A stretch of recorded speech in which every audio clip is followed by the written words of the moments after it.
I'm reading off of a piece of paper because I'm nervous.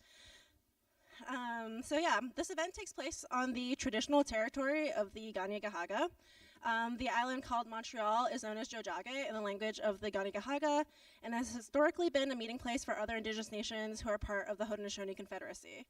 So for those of us here today, acknowledging the keepers of these territories is part of a process of reminding ourselves that our lives are only possible because of the land that we live on, and that most of us benefit from these territories as settlers, which is particularly important to reflect on in the context of this year's culture shock, because the theme is food, which is like inextricable from land. We also want to recognize that an ongoing driver of colonization is the destruction of indigenous nations' food sovereignty, leading to restricted access to wild food, greater food insecurity among indigenous households, like among other effects. And we believe as a social justice organization, it's really important to just recognize this context. And yeah, we oppose colonization in all of its forms from Turtle Island to Palestine, and we would encourage everyone to seek out more spaces for learning and understanding the history of those territories. So in that vein, we have some suggestions for like actual action that you can take. Like you can start by looking at native-land.ca to find out whose land you're on. You can sign up to learn more about opportunities to support the Kanien'kehá:ka land protectors, read the Indigenous Ally Toolkit created by the Montreal Indigenous Community Network, support the Mohawk Mothers or the Kanien'kehá:ka Ganastensera and their inquiries into unmarked graves at the Royal Victoria site, or donate to Settlement Reparations Montreal or Medical Aid for Palestinians. I know that was a really long list. If you go to our link tree, which is in our Instagram bio or linked on the table over there, that actually has links to all of the resources I just said. So you can like follow up and take like material action. So yeah, tonight's event kicks off this year's edition of Culture Shock, which is an event series QPIRG has every year on anti-racism, migrant justice, and indigenous solidarity. It seeks to bring together racialized communities to discuss issues that are relevant to our lives, as well as to allow those who do not belong to these communities to learn more. The theme this year is food, which we're using as a framework to illustrate how critical topics such as racism, inequality, colonialism, and other systems of oppression interact with one another. So we're recognizing the role that food plays in our lives, not only as a basic need, but also as a cultural exchange. Our next event for the series is this Friday from 3 to 5 at Frigo Vert. It's going to be a workshop with an Indigenous facilitator on the medicinal properties and culinary applications of the black elderberry. So if you're interested in that, feel free to go to our Instagram or website to register for the event. And I've mentioned our name a few times. This event is being organized by QPIRG McGill, also known as the Quebec Public Interest Research Group at McGill. We're an independent student group at McGill that connects students with the wider community to fund grassroots research, education, and action. And yeah, I think I'll hand it over.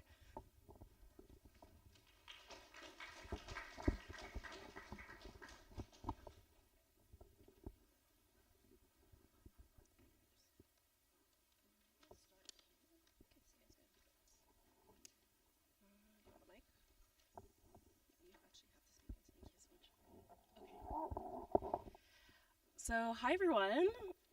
Thank you so much to QPIRG McGill and the coordinator of Culture Shock for putting together this wonderful panel. My name is Nat. I'm a programming coordinator at Midnight Kitchen. Midnight Kitchen is a worker and volunteer-led collective that works toward achieving food justice on McGill campus and in the Montreal community at large.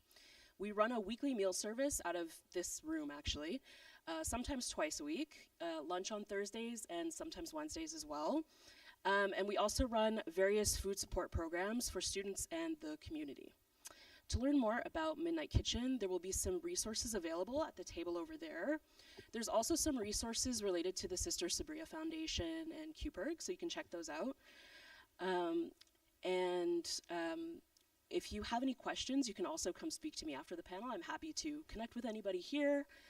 And if you have questions for our lovely panelists, there will be a question and answer session as well. So today we'll be covering a topic that affects everybody, food. Each panelist we have has direct experience with different facets of the food system, from academic research and policy to growing and distribution. Food justice is a complex topic that interweaves so many disciplines and social issues. Issues of income inequality can't be separated from food justice. Issues of racism and colonialism cannot be separated from food justice. Food is also emotional. It's a way that we connect, a way that we remember, and a way that we cooperate. So we're hoping to do some of that connecting, cooperating, and remembering today. I'll start by introducing our lovely panelists. First we have Ayub Allene, the Director of Affairs at the Sister Sabria Foundation. The Sister Sabria Foundation is a very special organization inspired by the work of Sabria Binti Hussein, who's been serving meals in the Montreal community for over 30 years, with over 700,000 meals served. Yes, 700,000, serious work. Yes, give it up, counted. Ayub is a very active member of the local team and has been working alongside Sister Sabria for decades now, and has been the instigator of various initiatives at the center, such as fundraisers, Ramadan deliveries to clients, supply purchases, and so much more. He's the center's main contact with external actors and is here today as an incredible representative of the organization's mission and vision. So please welcome Ayub Allene. Thank you. Next, we have Sona Sadio, a co-coordinator at Sankofa Cooperative. The Sankofa Cooperative aims to address the issue of food insecurity disproportionately faced by Black and Indigenous peoples, including, but not limited to, the detrimental impacts of land theft, lack of access to land, food apartheid neighborhoods, diet-related health problems, and food and farm worker exploitation. Sankofa Cooperative calls on Black Indigenous peoples to reclaim and seek wisdom of their roots through teach-ins, workshops, media projects, Black Indigenous farming and gardening, storytelling, and rituals. Thank you so much for joining us today, Sona. Thank you. Yes. And last but not least, we have Dr. Erik Chevrier, professor, researcher, and social activist. A part-time professor at Concordia, Erik has spearheaded many educational projects, including Cult of Action Solidarity Cooperative, Co-op Collective Vision, the Concordia Campus Community Food Groups Research Project, Post-Capitalist Possibilities Project, and the Concordia Against Austerity Speaker Series. Erik is interested in building better economic models that prioritize healthy social relations and the sustainability of our biosphere. He's also interested in cooperative food organizations and community food systems. So let's give a warm welcome to Erik. Yes. Amazing. I'm gonna take my little seat here. Thank you.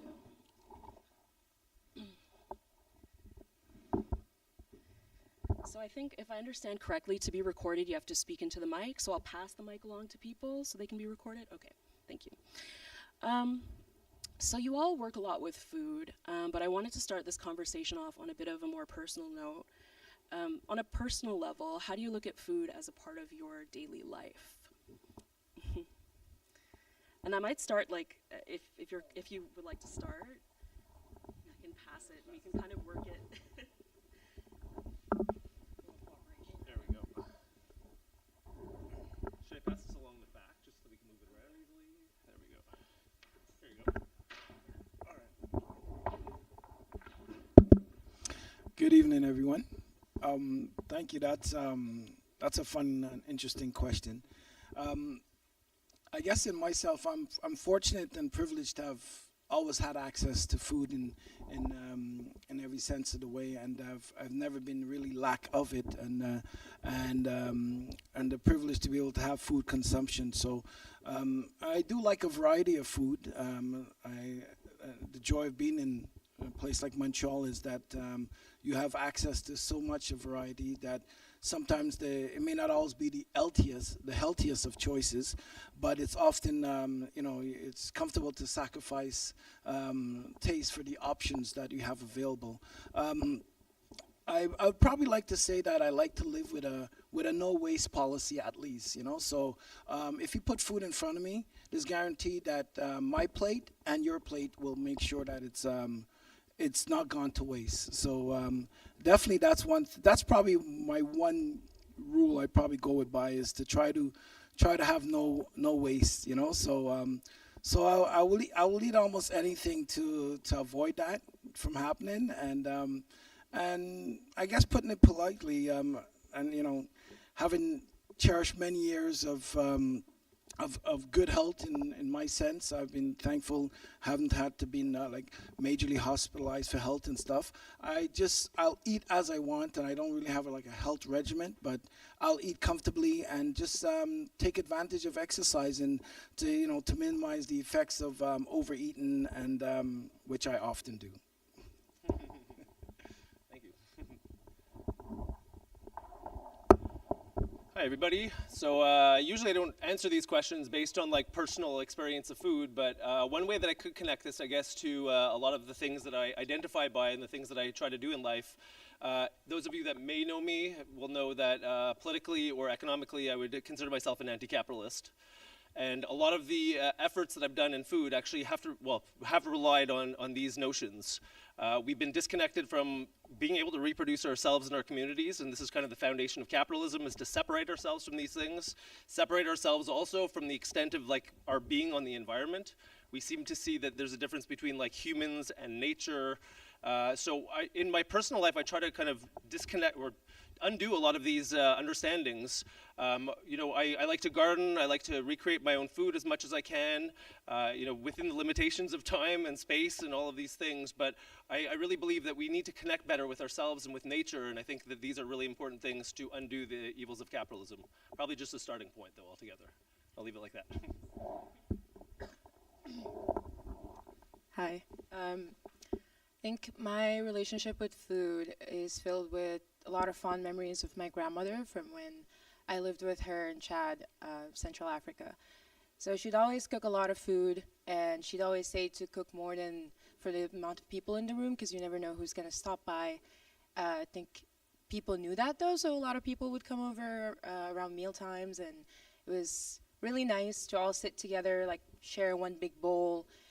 Whatever our differences were, we put them aside during those times, and I found it nourishing, not just for me, like my body, but also for my soul and that part of me that wanted to connect with other people. So as an adult now, I feel like food is such a big love language of mine, and I use it to express that to my friends, family members, and also growing food is really, has been a really nice part of connecting to that with my ancestors and all that. Yeah, food as a love language is really beautiful. I think it is really powerful when we can connect with what we're eating, and I also like what you mentioned about the diversity of food, Ayub, that's available in Montreal. It's really a pleasure. So moving on to discussing the issues with our food system, a bit heavier. In your work, what are you most concerned about regarding the food system, and are there any issues that are particularly important to you? And maybe we can start with Sona. I think as a co-op, we're concerned with the quality of food as well as the production of food and what goes into that, like how we treat the land and how we treat the people that produce the food. I think that we've forgotten that we also have a physiological need to be connected to the earth, and through gardening, through community, coming together,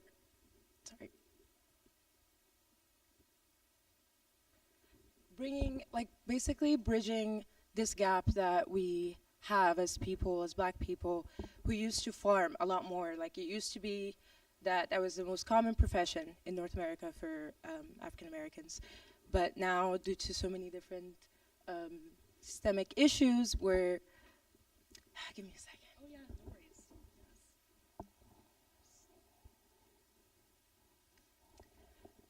We're concerned with the erasure of our history from the movement. And what we want is to reclaim all of that, all of those knowledge systems and the ways of doing that had respected the land and respected people for so long.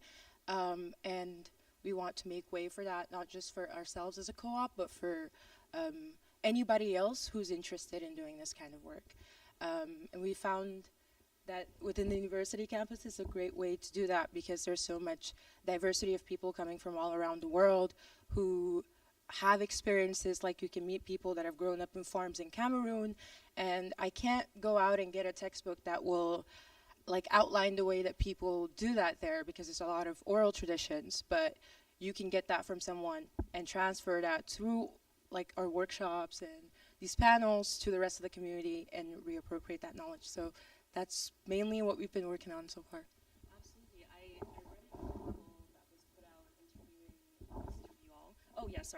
I read an article that was put out featuring some of y'all, and you were talking about Leah Penniman's book Farming While Black, and she really highlights there how only 1% of land in the United States is actually tended to farmed by Black people, and just the erasure of Black people from our farming traditions and the things that we've done. And so yeah, I just really resonate with the importance of connecting with that land again. I will pass it.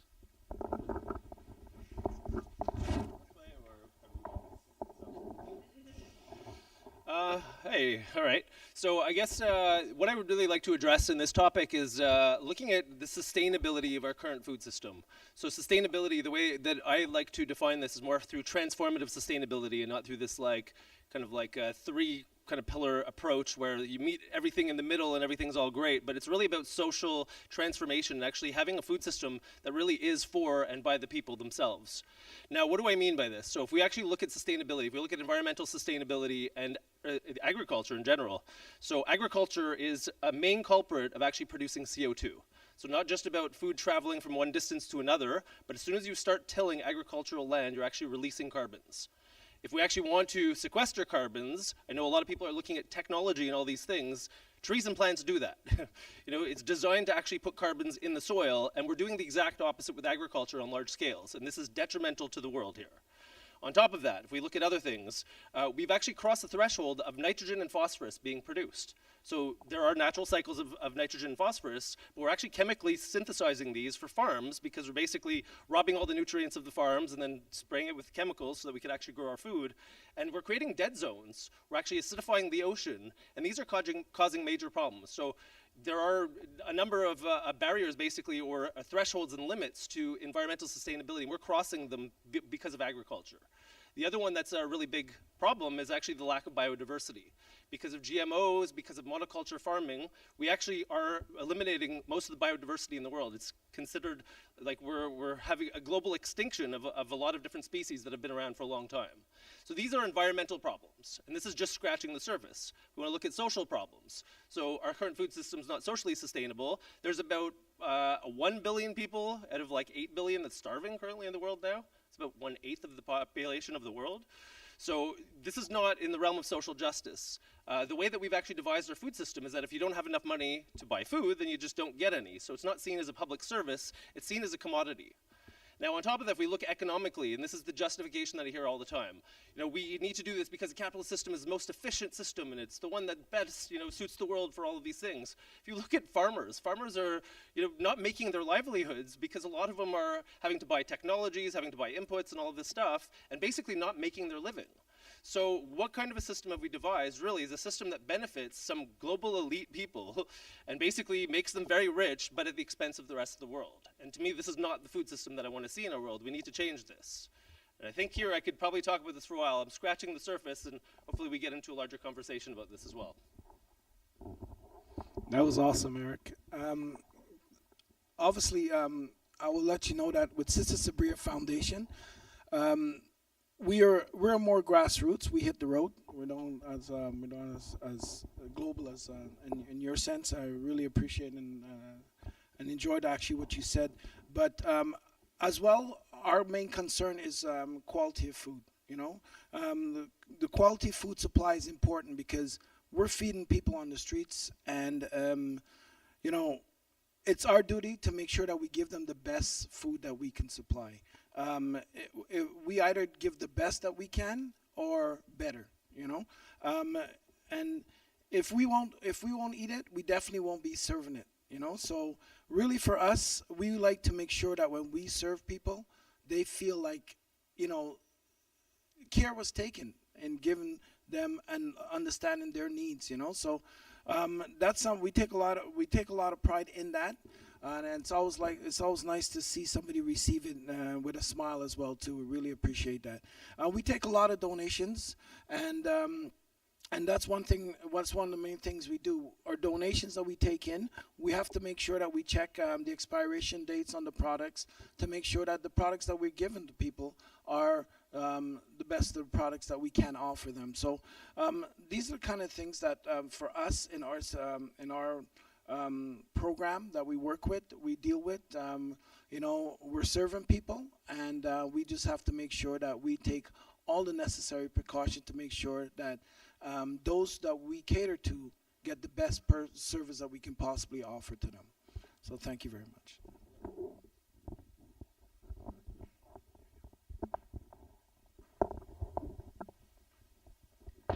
Thank you. I'm really loving the expansiveness of the experience of everybody on the panel. Really appreciate that. So the next question is also a large one. How do you find systemic inequality plays into the functioning of our current food system? And that can be in reference to income inequality, racism, colonialism.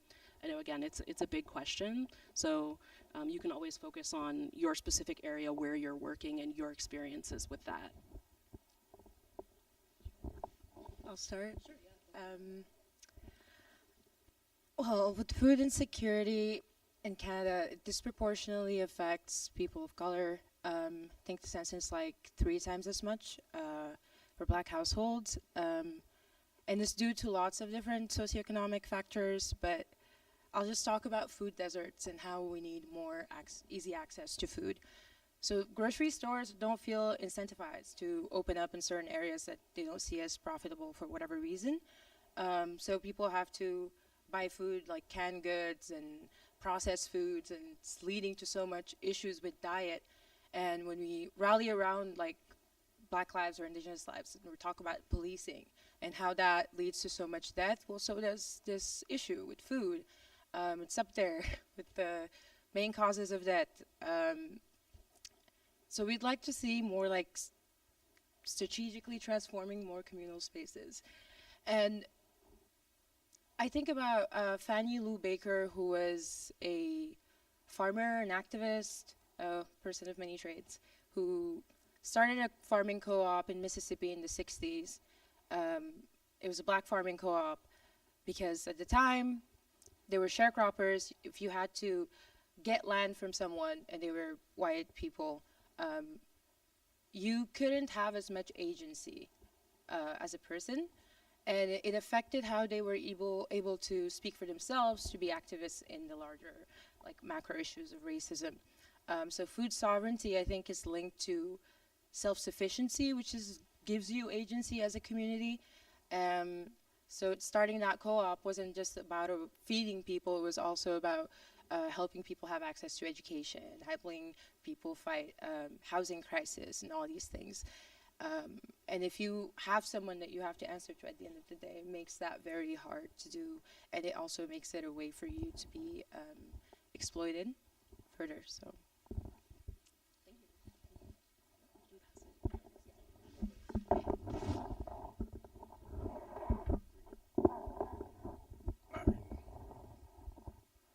Thank you very much. Nice job, Sankofa.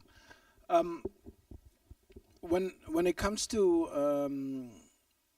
income inequality, it's one of the obvious stages that we know that access has been a problem for not just only well, not people in color in general. I'm talking about lower income, and I think our government plays a significant role in that. Like, they can make it possible. They have the authority to insist that we get the right care and access to food supply as we need in society. And it's not only the well-off that should have access to healthy eating because we can go out and fine dine. You know, access to healthy food should be mandated at by all levels of governments. There's no reason why, if they could supply welfare services, if they could supply you and tell you when to take out your garbage, I think that they can definitely be able to make sure that we have access to proper food supply. I find historically how it has affect racism from racism perspective. It's really like when we look back in from the introduction of sugar as our economy, to use sugar as a stable need, and people became become more determined. Let's say they became more needy on sugar as overall in society, and this has a factor on our health, diabetes, especially in the Black community, and sugar-related and other sugar-related illnesses. These are all propagated by overconsumption of sugars, and these things had a big factor in our society. Our modern marketing of trans-saturated fats in foods right now, they may taste good, but they're also clogging our arteries and killing people. So these are things that that factor in on superimposing on how people can eat if they're not having access to fresh food, local grown food. These are things that I consider that racism plays a factor, in the sense that only elitists have access to food supplies, healthy food supplies, while others, immigrants and other people of other lower income society, don't actually have access to better eating, better source, better health. You know, even if we look at how they were teaching people how to eat in schools, now they're changing that whole concept, and the fact that we were actually taught to eat wrong. So even at the best aspect of trying to teach us right, they were teaching us wrong. So I think the government has its duty to take proper measures, get access to proper information, and give us as people access to better health, so that we can be able to strive better. Not just I'm just not just only talking about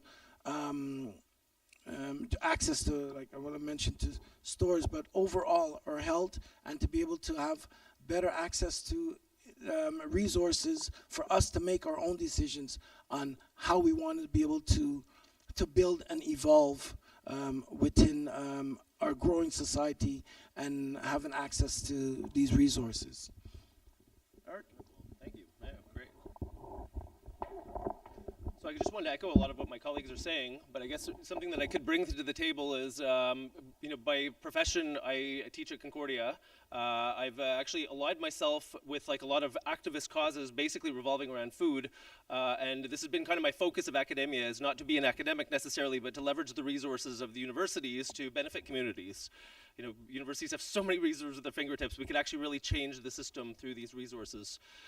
All in all, though, I like to talk to my students really about the systemic issues of food, and not just to kind of focus really on, you know, just kind of charity models or anything like that. Not that there's anything wrong with that, because charity is needed, especially when people are starving. But I think the real issue of food is that we need to actually change the food system itself.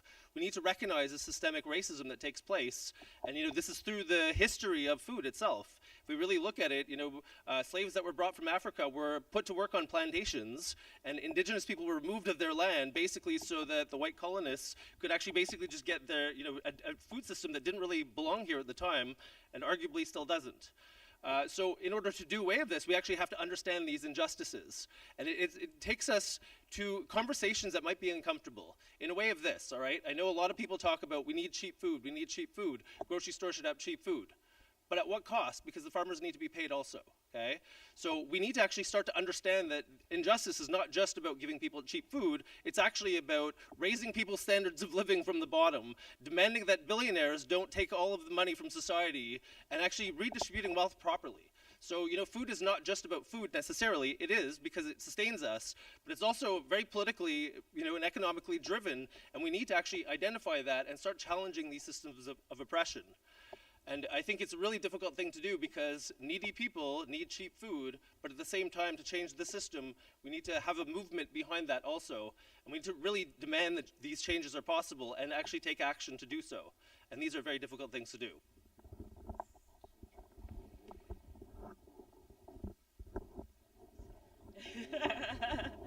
Yeah, this all really points to the way that all these food issues are really interwoven. And I actually wrote down some points that I wanted to bring up as well around systemic inequality. Yeah, we have to talk about European settler colonialism and its far-reaching impacts. We talk about university and how much funding and resources the universities have.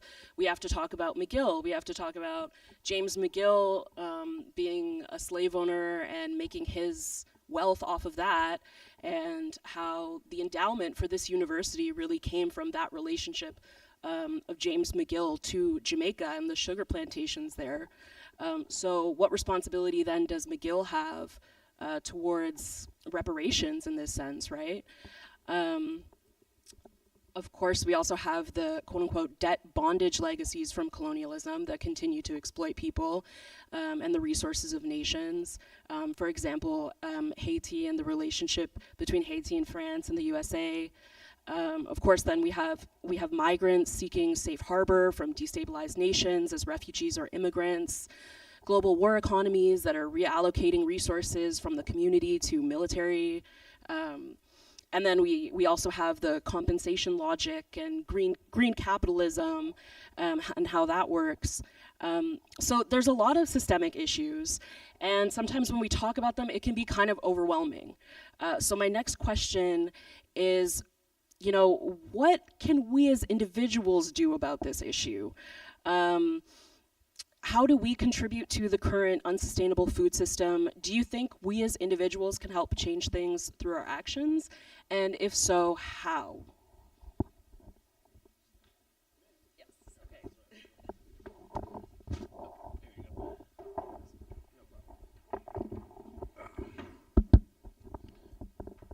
Well, we as individuals, we're trained to be over consumers. Like we consume too much in general, and I always felt like, what's wrong with running out of food? Like we all consume enough, but we are over consuming. We're taught to be over consumers, and we need to target where the problem really is and put fixes in place, like real solutions for it, like not just band-aids, like not just like I remember I grew up in NDG, and I remember there was a program that started. It was called Meals on Wheels. Meals on Wheels, when it started, it was solving a problem that existed. Because I remember specifically knowing elderlies that needed food, people that were sick that needed food and they didn't have access. And it was like, as a young man at the time, an activist as well too, I'd like to add. I was trying to figure out, like, solutions. Like, what are solutions? And I was actually at a meeting that when Meals on Wheels actually came up with the idea where that we can assist people of determination by bringing meals to them. And to me, that's where it was. It was solving a known problem, and it was an amazing project that now has proved itself that food delivery is something that they're even making profits off of it now, So we have to be the vehicle of change, and once we know that the problem, once we know what that problem really is, that we have to work on some affirmative positions to make that change. What I would like to see around the city, especially like what I do like to see around the city, is like in the summertime, like if you notice, I guess that's at least one thing Madame Valerie Plante has pushed on, is like these open gardens. Like I'll see like plots of just of gardens being built so people actually have access to local produce. I actually grew my own potatoes this year, and I didn't think it was work, but it was so much fun actually. You know, when I was, to be able to pull out, it's close to about 12 pounds of potatoes. It was pretty fun, And my wife also saw someone growing their own corn. And so get ready for next year. I guess I'll be doing my own corn as well too. So these are it's just for us. We really have to, open our eyes and see how can we be resourceful and positive change. Like not just band-aids. Like I've met with municipal leaders and stuff, and they want to give you band-aids. But we have to come up with concrete solutions. And I mentioned Meals on Wheels because it's been like one of the things in back of my head is like, what can I do to be my Meals of Wheels success, And we all should ask ourselves, well, what of this can we do to generate that successful thing that could take it to the next level, all right? Thank you.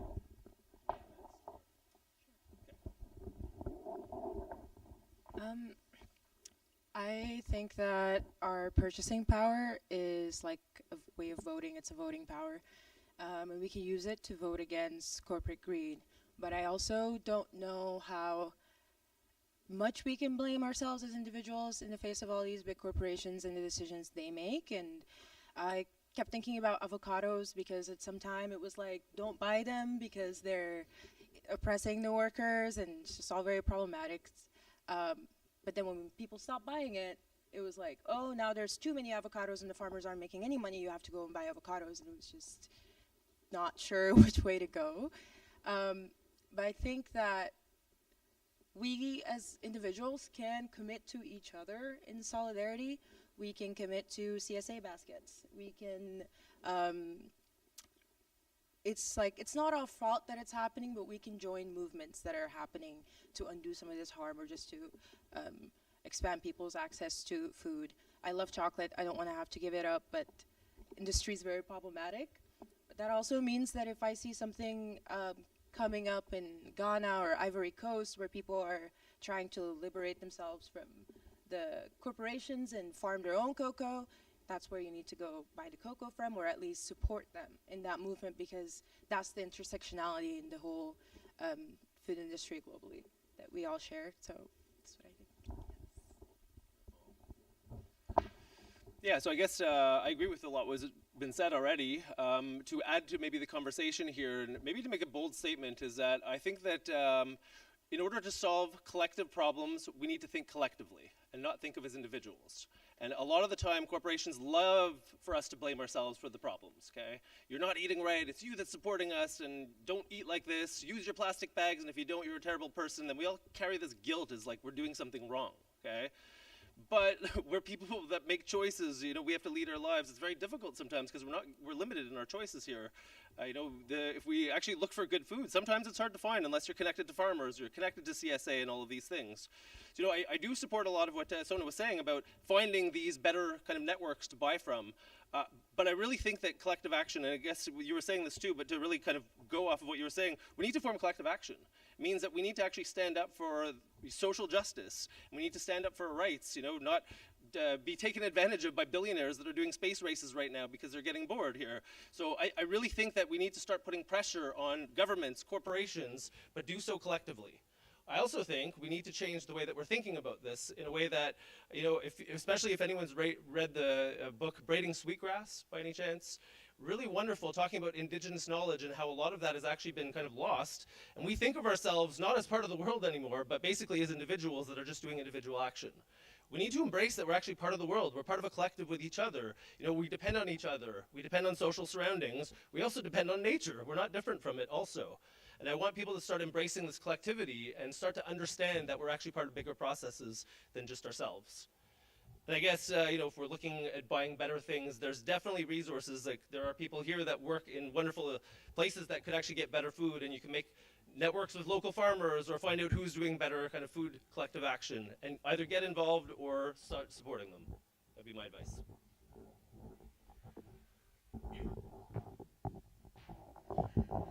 So yes, thank you. I want to take it back to the potato moment that I was describing about harvesting the potatoes, because there's just something so fun about these little gems underneath the earth, and you pull them up, and they're potato gems, and they're delicious.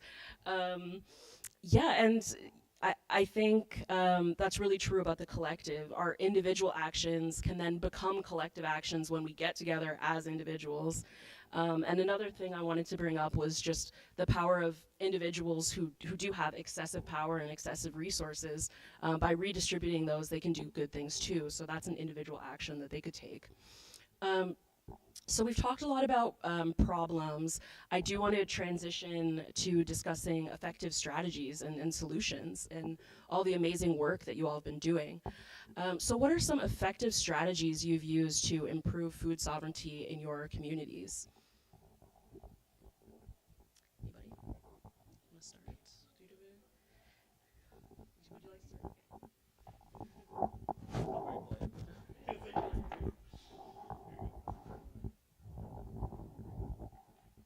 All right, I just didn't want to feel like I was monopolizing. No. Okay.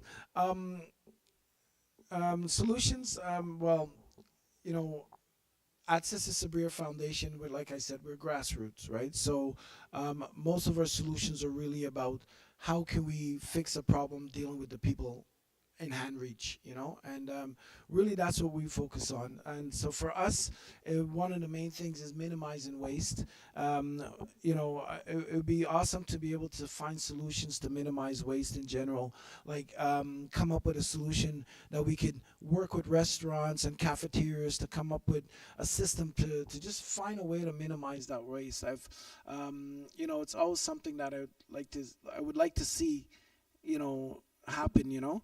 Like when we think about it, like when Amazon created the just-in-time system, like we thought that warehouses were where everything is, that when you need it, you know. But now we know different, you know, and because we know different, we can do like the same plan and the same thinking. I'm not saying the exact same thing to get the same results, but I'm saying like we could strive for the right solution, you know. So for example, rooftop farming is one of the things that I've I respect a lot of rooftop farming that I see.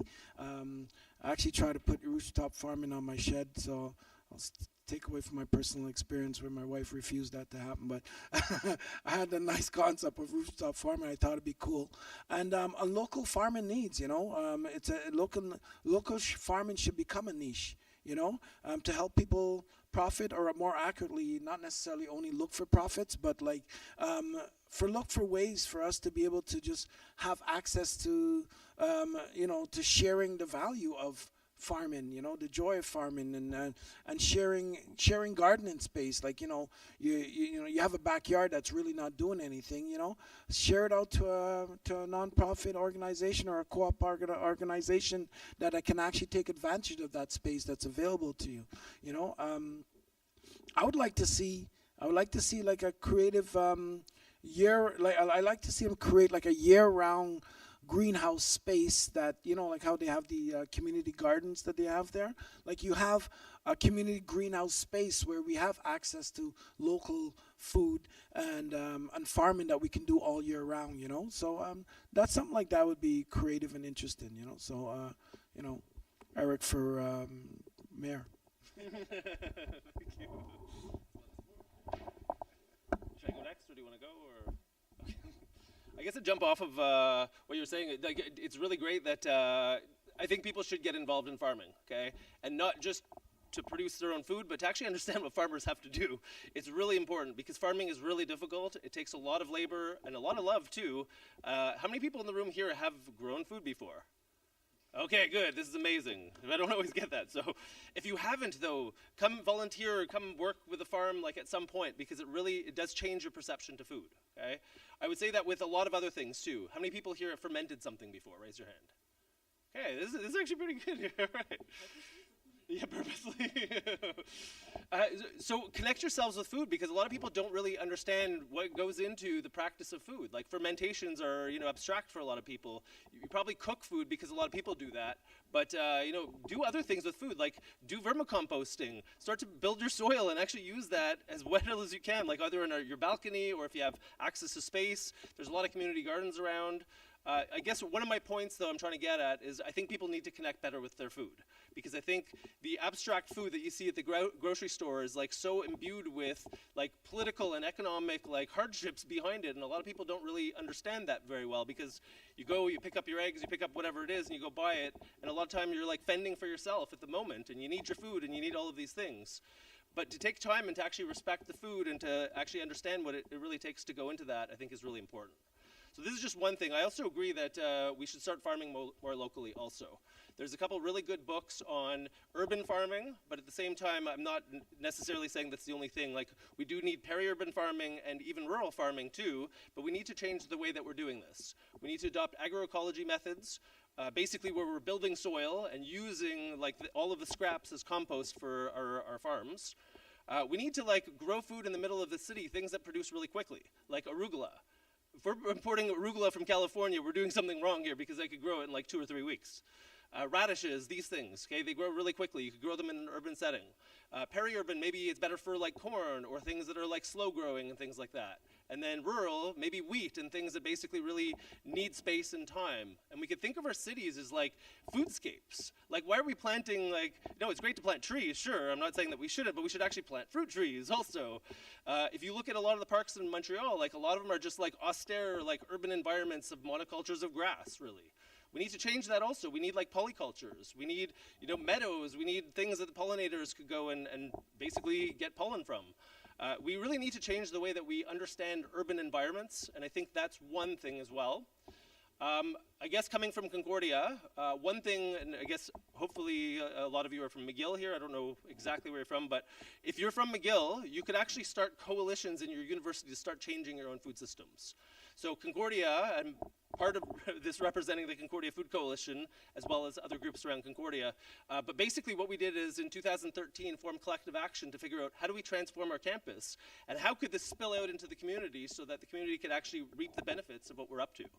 It's been quite a long time now. It's been about 10 years that we built this coalition, but a lot of good things have come from this on campus. We've actually now have the Hive Cafe, which is a collective-run organization. The means of production are owned by the community, okay? We have other groups like the People's Potato, and the Hive has a free lunch, and all of these wonderful things. I could probably talk about this for a long time, but if you want to, just go to the Concordia Food Coalition website, and you can find out all about this. Now, we tried to actually encourage McGill to start a food coalition back 5 years ago or so, and it kind of got off the ground a little bit, and then I think the pandemic happened and then everything stopped. So now with this, I would encourage people at McGill to actually look at building food coalitions also. Collective action at your school could push some of these big providers out. And I know I've heard a lot about Dana Hospitality. I've also heard a lot about Chartwells and Aramark, who you've had in the past also. These are some of the worst corporations when it comes to food services. So at a university, I think it's our duty and responsibility to really resist this stuff and to build better networks of food. And that's where I'll leave this, although there's probably a lot more to talk about, but thank you. Well, I should have gone first. Yeah, we're also, Sankofa is a new collective at Concordia University. And so far, I mean, it's only been a year since we started. So if we could do it, I'm sure you could do it at McGill as well. We created a space for people to come and be engaged with the process of food and how it's being grown, and to think about waste. Like, once you spend a whole day there and you see what goes into it, you don't want to waste food. And if there's too many beans, you beg people to take some beans home and eat them. And I think that there's this lack of culturally significant foods for us and for a lot of other, like, I'm an international student, so it's like one of the first things that happens when you move and you have a culture shock. But there's also, like, the cold, of course, but there's also food. You want food that's comforting, that reminds you of home, but it's not accessible. You're not going to find it in the grocery stores because, it's a predominantly white society. You're not going to, like, I can find so many different types of quinoa, but really hard to find bisap leaves and things like that. So that's what we've been trying to grow. Other groups there too, like Hamidou Horticulture. But what I've really think the community benefited from was just being at the Loyola campus with all the different groups there. Erik's usually there, other people too, and there's a lot of knowledge swapping that happens. So regardless of what you know about agriculture, you're bound to learn something that's going to help you grow your own little garden at home.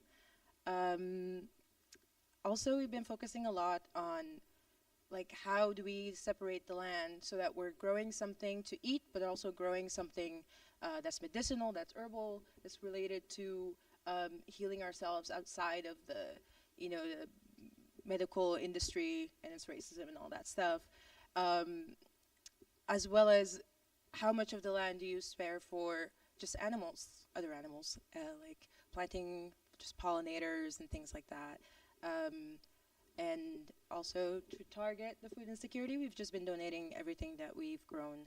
And we love having people be involved in the process of picking the food and transforming it. So if you ever want to volunteer. Thank you. I like what you just mentioned about the animals on the land. Midnight Kitchen has a garden near the Burnside building, and there's a friendly little chubby marmot that lives there. So I call it the marmot tax whenever some of our food gets eaten, because the marmot was there first, to be honest. Also, speaking of coalition building, I know that there's some people here from Let's Eat McGill.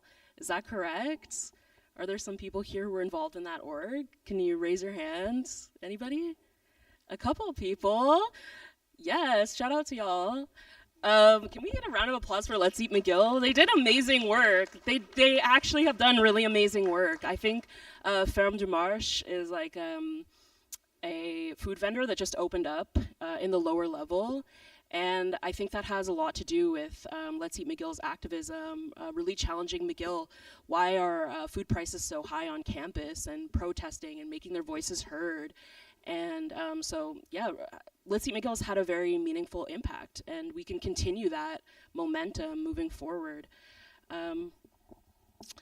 So, assuming that you have all the resources you need, and everyone here kind of touched on that a little bit, maybe you can say more about what kind of food system that you would create. Some of you.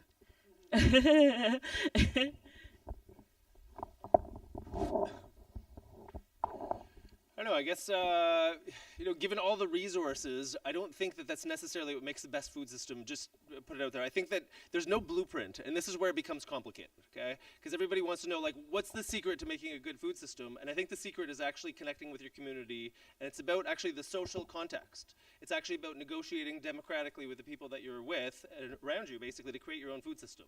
This is the idea of food sovereignty, okay? Communities should be at the forefront of actually deciding what kind of food system they really want. And I think right now, it's not what we have. It's kind of dictated by the grocery stores, the food producers that currently exist in the global supply chains. The idea of food sovereignty actually came out of Mexico. The idea was to push back against the notion of food security, because the UN was saying food security is just about charity. We just need to give people access to food. We need to give them healthy food, culturally appropriate. Great, that sounds wonderful. But then people in Mexico were saying, you know what, when you subsidize your food and you dump it in our country, our farmers suffer from this, and it basically undermines our farmers' ability to reproduce themselves. So charity models have, sometimes repercussions as well, and I think what we need to do is start to understand that the whole thing is actually about coming together as a group and trying to figure out how could we work together with nature to reproduce the things that actually reproduce us also. And I know maybe that's not the answer you're all looking for, because it's easy to say, here, this is the solution, let's all take it and just go do it, okay? But just to reiterate, I guess, on a point that I made before, forming coalitions is the kind of process of forming democratic control of your food.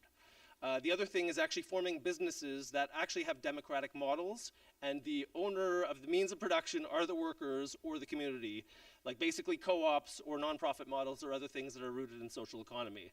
And to me, that's the starting point. Trying to replicate all of the different processes of food. So what's in a food system? Production, processing, distribution, waste management. Looking at eliminating a lot of the externalities from that system. Not to say that we need to internalize the full system, because spillage in positive things is great for communities. But we don't want to replicate or externalize some of the negative things that are coming out of these systems. And I'll leave it like that. I guess my colleagues probably have a lot to add to that as well. Thanks a lot, Eric.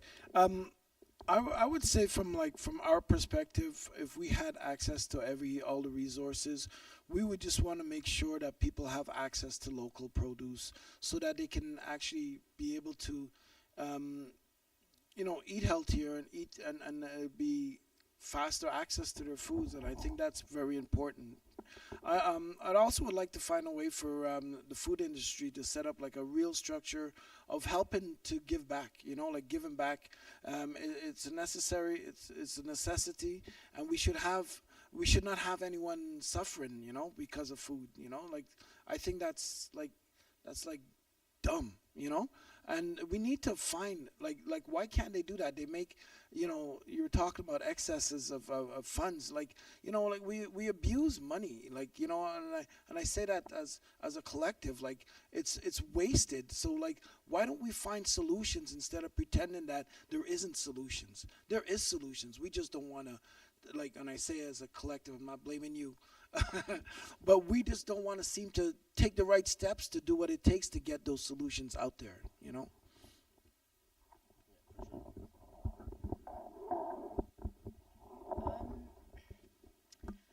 Say I want to go ahead. I want to say about what you said about the charity model, that I'm in agreement with that, and I think that sometimes that model can be patronizing and therefore ineffective to solving the problems that certain communities face. And I think a good solution is to empower members of the community that you want to serve to be able to serve their own communities. So an example of that would be like having land trust for Black farmers, indigenous farmers, that would in a way just be reparative because of all the land theft that's happened over the years, and the fact that for so many years white farmers were getting subsidies from governments that other people could not have access to, or loans from banks that you couldn't get. There's just like so many restraints in that regard that I feel as a co-op we really are about a land back movement as well, and giving custodianship to indigenous people of the lands that we want to live on. I think earlier you mentioned monoculture, and that's such a big contributor to the mess with the environment and food and everything. And that land was stolen and is being used in that way and should be returned. And the people who have taken care of it for a really long time sometimes have really effective strategies that are far more sustainable, like controlling the wildfires and such. And I think that that needs to be part of the conversation moving forward with the food insecurity and addressing food sovereignty.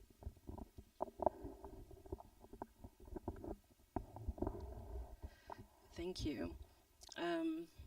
And if I remember correctly, I believe Sankofa Collective is running some fundraising to get more funding to actually have ownership of land at some point. And yeah. That again goes back to like crowdfunding, hoping that some billionaire with a conscience would like give us something to work with, because I think sometimes with private investments or government loans, all those things, they come with you lose some of your agency, essentially, yeah. So it's true, there are restrictions that can be imposed on us, especially by these organizations. So I wanted to ask a bit about challenges that have come up, whether it's funding restrictions or just a need for volunteers or resources or space, just so we can, maybe figure out ways together that we can help out. Maybe, Sona, do you want to start?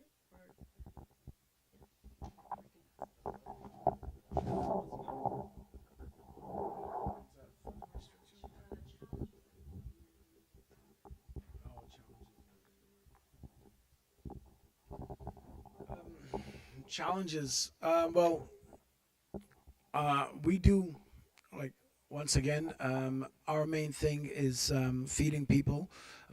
We on a monthly basis, we would feed the needy. We also would provide food baskets to lower income homes. and usually that's geared towards women that are on their own. So these are challenges for us to constantly make sure that we do have enough resources. I don't want to, like, one of the things that happens a lot is like people will call us and say like we're looking for a place to stay. So housing for people is something that I find that's important, that we always have to try to see if we can find solutions on. And food supply, of course, because we often have people that will request for the food baskets. We do it once a month, but you can come knocking on our door at any time, and we'll provide you with a food basket. We try to keep it on a system where that the monthly suppliers are people that the people that we supply on a monthly basis are those that actually need it regularly, so we kind of keep track of them to make sure that is as such. But we do have I don't want to say money, because money is just too obvious. Because but what we do with it is probably more of the bigger concern, because money is out there, we will get access to it, but what we do with it is really more of the concern. So I think that's something that we want to focus on more eventually. And Sonia, don't worry about it. Eventually, the money will come. All right, just be prepared to do what you need to do with it when it does come about. All right, okay. So actually, I did want to squeeze in one little topic, because when Erik had mentioned about trees and stuff, and then Sonia had mentioned about coming to Canada. I remember coming to Canada as a child, and one of the things that I'm so used to in our country is that every tree or every second tree is a fruit tree. So I'm in Canada. I'm like, all these big huge trees and there's no fruits on them. It was like that was the major culture shock for me, to not being able to climb a tree and get a fruit out of it. And to me, like, that's part of food access, like easy access. You sit underneath a mango tree and suck a mango. Like, what pleasure is that? So I did challenge myself as I got older. I did challenge myself on seeing, like, what does Montreal have to offer? What does Canada does have to offer in there? And that's maybe not necessarily indigenous trees, but let's just say from just general. And actually, I must admit that it actually showed up a lot more than I knew. You just got to open up your eyes to it. But there was a lot more than I thought. Now, like stuff like cherries and nuts and stuff. So I did end up finding a lot more, but it's just, hey, it's not the Caribbean.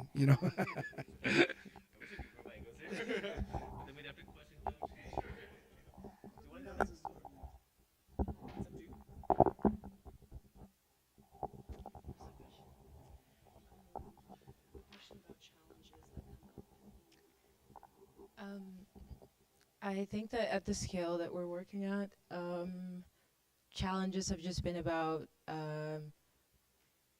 how to communicate with the larger population that we're trying to serve. So it's like using social media, but the word's not getting out there. We have lots of free gift bags and goodies. People aren't coming to pick them up. We have no cars, no way to like transport it, bring it closer to people.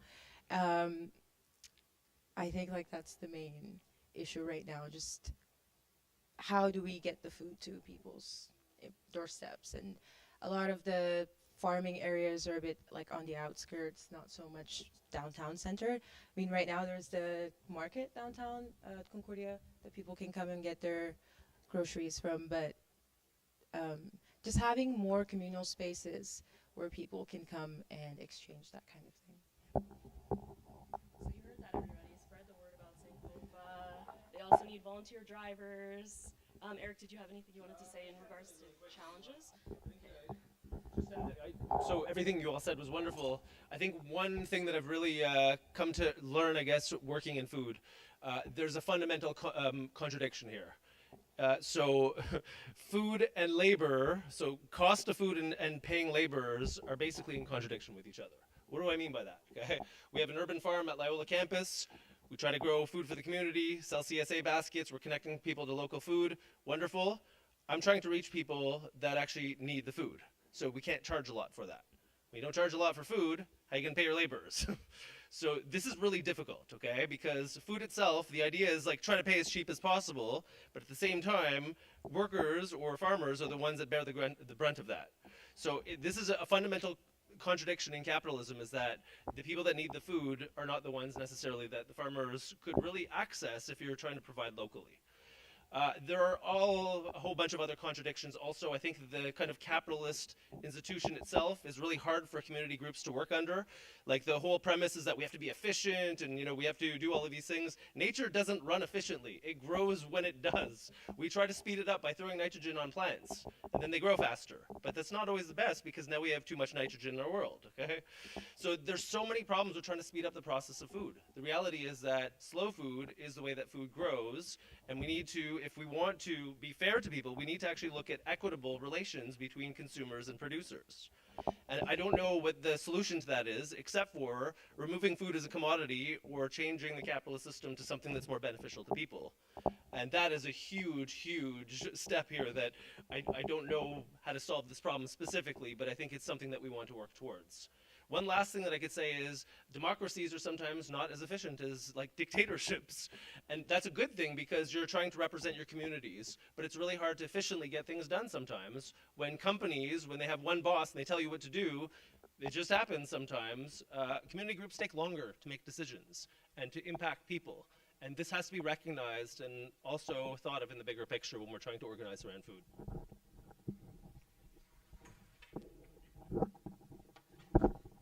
Absolutely, absolutely, yes. We need to have intention and care as we move forward, organizing together, and sometimes pushing for things to be faster isn't always the best option. Yes, please. I think also on top of the way that people are being worked, I think the line is also being overworked, and that's something you notice, like she's stressed out. Yeah, do you ever get an avocado and it was picked way too early and you're like, she was not ready, like, let her take her time, no. Okay, so I have one last question before we jump into the Q&A, and it's, do you have any words of encouragement for people in the audience who want to get involved with food justice? Anybody? Come volunteer. No, really, it's the fastest way, I think, to start doing this if you're interested in even just having a little space in your balcony or whatever. You'll find people there that have a lot of knowledge, and that's being swapped around all the time. I also wanted to say that it's not as hard as you think it is. I thought it was very, very hard, and I'm sure there's like a lot to still learn, but it's also an instinctive thing that we all have. It's like part of our survival, so it's in there. You just kind of figure it out as you go. And also to reduce like the amounts of, we were talking earlier about the overconsumption. I just think about the fact that we want certain things to be available all year round, but that's just not the reality. And the excess of what we're doing in order to achieve that is kind of problematic. So I feel like just having a reflection within ourselves of how we'd like to go forward about it and what ways that we play in our demand for things play into that, I think is very important. But that's not to say that it's like something that's all on each individual, but it's something that we together can come to if we do more together. I don't know if that made sense.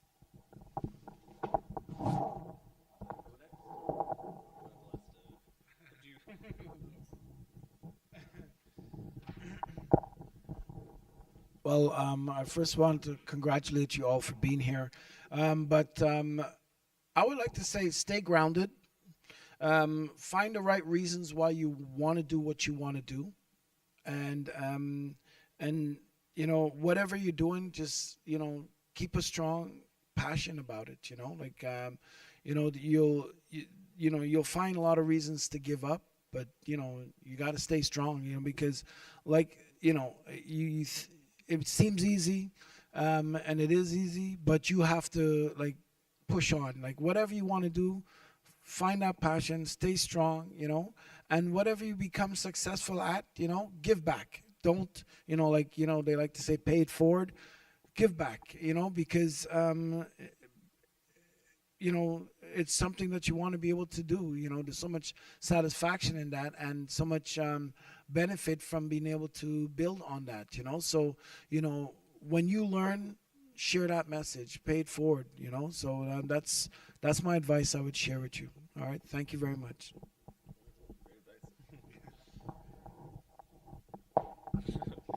So this is less about advice, but more, I guess, practicality here. So I heard of Let's Eat McGill, and I know that there was incarnations of food coalitions at McGill.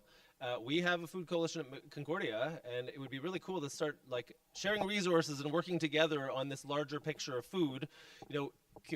McGill has a cool garden. We have a cool garden. We've been actually trying to get MSAG and Concordia to work together. If we could have food coalition kind of discussions, events like this, maybe there could be inter-campus food things going on or some really cool stuff. I think this could be like a catalyst for a cool movement.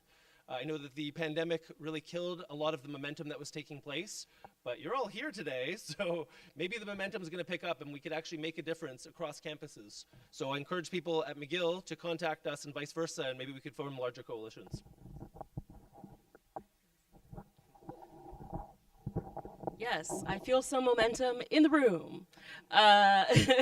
So that leads us to our question and answer session. Does anybody here have questions for any of our panelists? Yes, in the back.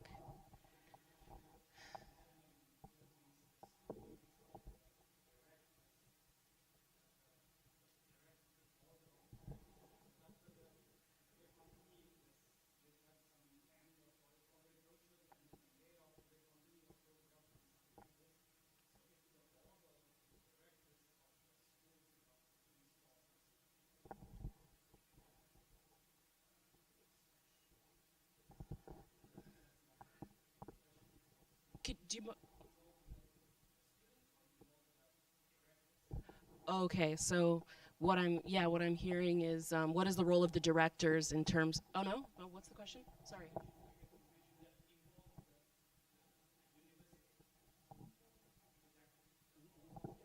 Oh, okay. Okay. That's a really good question altogether.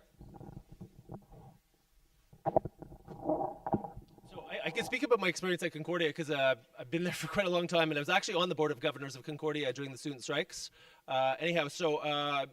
We don't work as much with the administration as we do other colleagues of professors and food activists. So most of the stuff we're doing are led by faculty and students through either our classrooms, through research, through activism, through student involvement. And to me, this is where we've made the most momentum. When we've gone to either the board of directors, they're just most of the time they don't really care about that. For them, food is a business. So they're going to hire Airmark or Chartwells. They'll make some money out of it.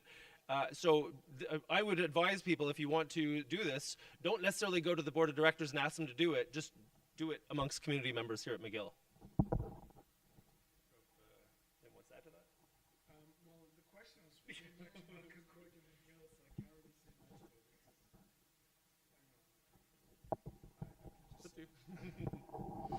I really don't have much to add on to that, but when you mentioned Repentigny, I've, in Greater Montreal, we do know that McGill and also Concordia do have farmland that they are actually using for different purposes, right? So you have in Montpelier area as well. You also have obviously the McDonald campus, which is out in St. Anne de Belleville, and also down towards the airport, the border, which is it's still there, the Selby. I think it's called the Selby campuses. The one in McGill? It's Concordia had down towards the border. Lacolle campus is called. There was actually, it used to be there. I don't know if it's still there. It's been a long time for me. I don't want to say how long, but it's been a long time. But there used to be they had a big chalet. And it was farmland there, and we used to be able to farm there and rent the chalet for a period of time. So I guess it's not there anymore. Nobody? Not there anymore. Because I would, as soon as I say La Col Chalet, they should have put smiles on people's face. Because it's usually some memorable times for if anybody participated. But it's just good to know that there is interaction with the greater Montreal area, and if there's that land that's in Repentigny, Mashkush area, it would be important to, as a collective, for you guys to try to do something to make it happen. It's not uncommon for McGill and Concordia to do it, so it's not far-fetched. It's actually a possibility. All right.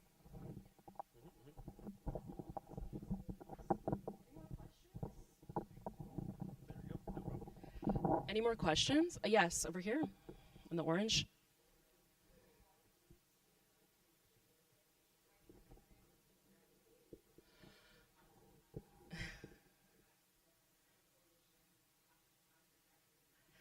That's a really great question. I can speak to that a little bit. Working at Midnight Kitchen, there is a lot of turnover, especially with student executives and contract positions for workers. I think one way to impact that is to maybe switch from contract positions to more permanent positions, because there does need to be some amount of continuity. And relying on volunteer support is a good thing in certain ways, but also it can be kind of impractical, and it's not really ethical or fair to expect people to do all of this work for free. So I would say it's somewhat of a labor issue in terms of the turnover. Does anyone else want to speak to that? Yeah. Right. I think you don't have anything to say. Okay. Yeah, Erik.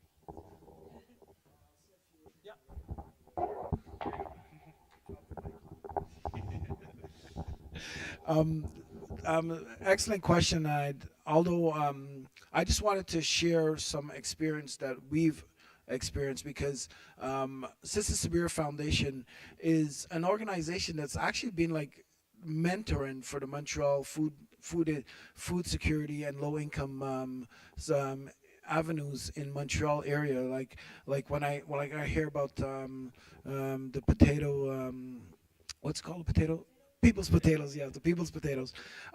Sister Sabria actually was one of the integral ones that made that a reality, because it was actually the cafeteria, and she started cooking out of that kitchen, and she would cook like during the month of Ramadan, she would cook like about 1,000 meals to serve people every day for a whole month, for 30 days, and they saw how they could make it into something, and that was great to see that. And there was actually, is their kitchen still there? Here at McGill? Yeah, there was there. Yeah. She did start on the 7th floor. Yeah, on the 7th floor. Yeah, that's right. Yeah. It's Midnight Kitchen is there now. Oh, that's awesome. Yeah, because Sister Sabria also was influential in encouraging them to use that kitchen space. Actually, when I first met her, I was actually here at the Shatner Hall building, and she was selling some of her famous samosas, and they were actually supposed to allocate that space to her. And she actually changed some of the rulings that you guys may know that's happening now on campus, which is that they no longer took outside contracts. There was no longer outside contractors were able to sell food here on campus. I'm not sure what it is now, but she used to be selling her samosas and did very well with it. She owned, because Sister Sabria Foundation, we don't take government funding. I'm not saying we're going to take government funding. We don't get government funding. That's be more accurate.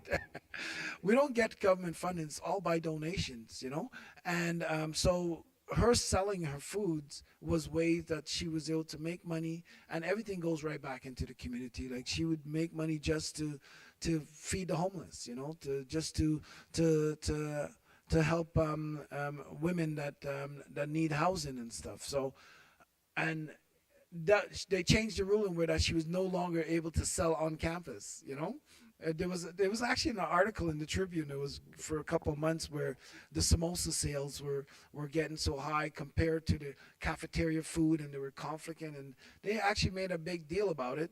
And she was able to no longer sell on campus. And I passed by the cafeteria just now when I was coming up here. Is something happened to it now? Because I just see chairs there. She was selling samosas there and here. Yeah, and here. But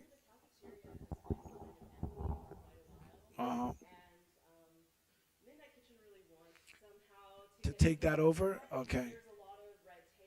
I see. Yeah. Oh, I see. Okay. Well, that's a collective that Erik had mentioned it. I think that I would, like, if I was a student here again, I would probably actually I was a student at Concordia. I just spent a lot of time in McGill, but I would invoke on something like that. That's something that you can, I'm not going to say big words like leave a legacy, but I just said it. But that's but no, you can make a inroads, like I felt I made my inroads at Concordia my time that I was there. And you want to feel proud and confident that you did something while you're at the school. So while you're here, these are opportunities. I've heard two great opportunities: the Repentigny land and the restaurants. They're food, food, glorious food. Yeah. Well, I'm just saying that there's things for you guys to do, so get on to it. It's interesting that you brought that up because McGill, I don't know about the exclusivity contracts, but Concordia and McGill have been plagued by these for quite a long time. And I don't know where it stands now at McGill, but Concordia students push back against exclusivity contracts because you used to have something called the Architecture Cafe here way back in the day, and McGill made them close. So this has happened to a lot of people on campus because these large corporations sign these huge exclusivity contracts. To get to your point, though, of how can we make long-lasting organizations? So there's a couple secrets to the trade, but it's not real kind of secretive. If you set up a good structure, that's important. Okay, so think of what your mission is and set up a structure that could accomplish the mission.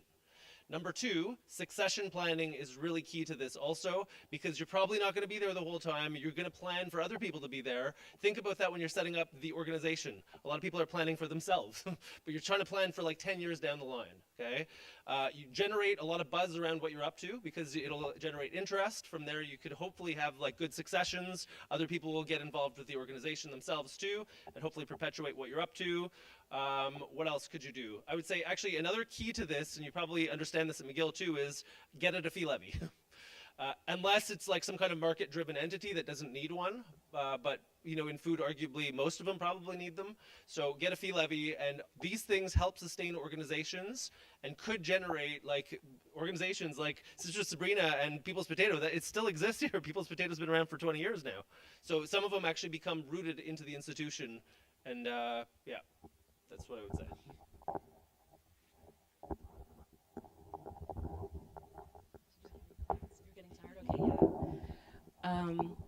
Yeah, I think we're all ready to eat soon. So I think I can take one. Oh, yes, I can take one last question.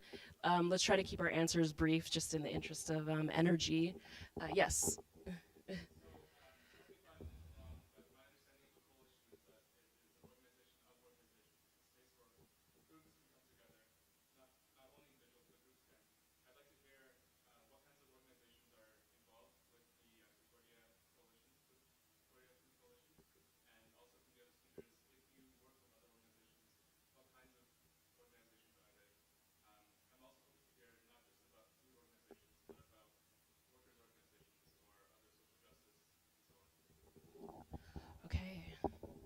So maybe we'll start with specifically the CFC. Sorry, was that what you were referring to? Yeah, we'll start there, and then the other speakers can tell us about collaborations, real quick.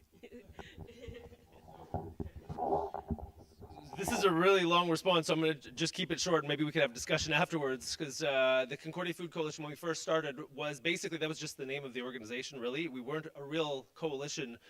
We basically had funding and resources to spearhead a bunch of basically we were calling working groups at the time. Now, though, the Concordia Food Coalition is actually a coalition of other groups. So we've done research and we've done basically networking. We have what we call food group assemblies. So once a semester, we organize all the groups to come participate in just discussions. So we organize this like the World Cafe style. I don't know if anyone's aware of how that works, but and then we bring up questions about food systems on campus and have the groups participate and collaborate in the ways that they can. And the idea is to take this out of the assemblies and actually keep the momentum going, and basically all the stuff that we discussed is to actually enact within these individual groups. That's probably a terrible explanation. I'm trying to do this as quickly as possible, so I invite you, though, to come see me afterwards, and anyone that wants to find out more about the Concordia Food Coalition, I could go into more detail if you'd like. Yeah, I'm gonna. I'll try to make it. I'll just roll it all out. We are, Sister Sabria Foundation is from the Muslim community, so we interact with during the month of Ramadan, which is our fasting month of the year, where we have to basically what we do then is we produce food for people to break their fast, and then we're preparing roughly about like 500 meals a day. These are all volunteers that are helping out, and that's roughly about 10 different mosques within the downtown core. So if you think about any of the places in downtown core we're talking about, there's the Muslim Students Association right here in McGill, the Muslim Student Association of Concordia, the Muslim Student Association of UCAM, and also UDM, as well as the Montreal Mosque. We have about 4 or 5 local mosques in Montreal. We also supply food to about 10 different masjids and mosques in the area. We also deal with a lot of what I like to say is non-Muslim communities, organizations as well, which is, for example, St. George's Church. We've done a lot of food programs with them. The brewery mission on or St. Urbain Street, we've done a lot of work with them. Also, we support a lot of women shelter.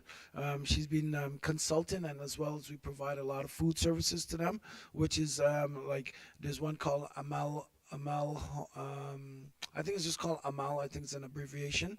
And there's Nisa Homes, Sakina Homes. These are some of the homes that we actually do support and service as well. Also, there's the community fridge in Point St. Charles. This is one of the another organization that we actually did partner with quite a bit. There is others as well too, but just off the top of my head with your quick question, quick answer, that's the list I can provide right now. Thank you very much.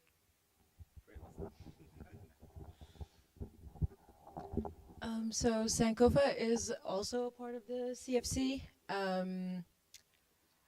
As far as other collaborations, I think that it's only been a year and we're working on some collaborations that I don't know if I can speak about right now. But there is one that I really hope we get involved with, which is Jardin La Cou.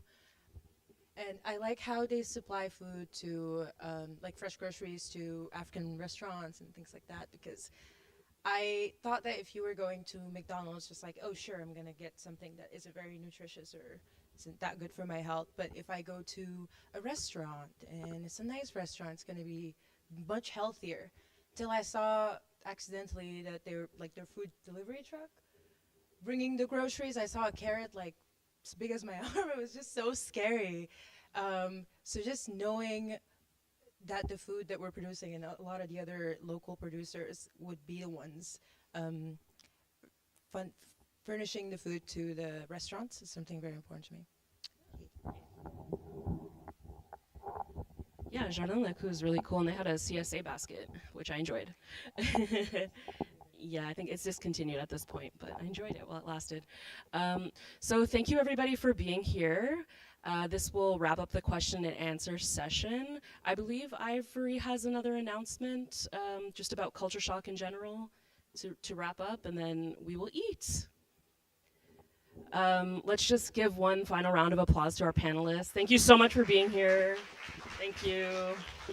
Perfect.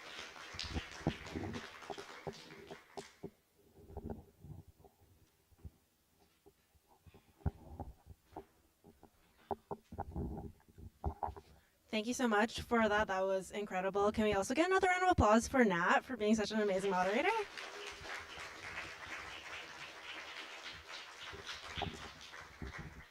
So yeah, I just wanted to say we have 3 more events coming up for Culture Shock. If you go on our Instagram or our website, you can find registration links for all of them. On Friday, we have the elderberry syrup workshop. Next Monday, we are doing a Cook Together with Community Cooks Collective. And then next Friday, the 27th, we'll be having hopefully a big celebratory, we're calling it a feast. I guess it's a feast. But we're hoping to invite community groups too, so that, try to work towards the sort of vision that we want to bring to the world. So yeah, please do check all of those out. I also wanted to say thanks to SMU for helping us book the room and with financial support. Also, the Sustainable Projects Fund at McGill also helped us out financially. And also, thank you so much to TV McGill for doing the live streaming and recording. We really appreciate that. And yeah, please eat there. So the wraps are tofu, eggplant, and cauliflower, I believe. They're labeled on the box. There's also snacks. Feel free to grab more than one. Because I think that there's... Okay, maybe wait for everyone to get a serving first, and then if there are leftovers, feel free to grab them.